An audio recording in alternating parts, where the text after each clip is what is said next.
və Zilhiccə ayının biri çox əzəmətli bir gündür.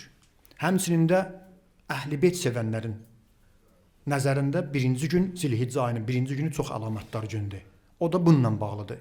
Zilhiccə ayının birində Peyğəmbərin qızı, bütün dünya və axirət xanımlarının ən üstünü, Seyyidət-i Nisail aləmin, ondan üstün qadın Allah Teala yaratmamışdır. Dünyaya gələn birinci xanım Həvva salamullah əleyhadan ta axırıncı xanım ki dünyaya gələcək ən üstünü qızı Fatimədir salamullah əleyha. Onu Allahın əmri ilə Həzrəti Əli əleyhissalama həyat yoldaşı qərar verdiyi bir gündür. Müsəlman dünyası həmin günü çox diqqətlə qeyd edir. Xüsusən Əhl-i Beyti sevənlər və hətta İran İslam Respublikasında həmin gün izdivac, nikah günü rəsmi dövlət səviyyəsində qeyd olunur. Evlənmək istəyənlər, Əhl-i Beyti sevənlər, şiyələr evlənən gününü, kəbin kəsən gününü, toy gününü həmin günə salırlar. Çox əhəmiyyətli bir gündür qardaşlarım. Allah subaylarımıza inşallah toy nəsib eləsin.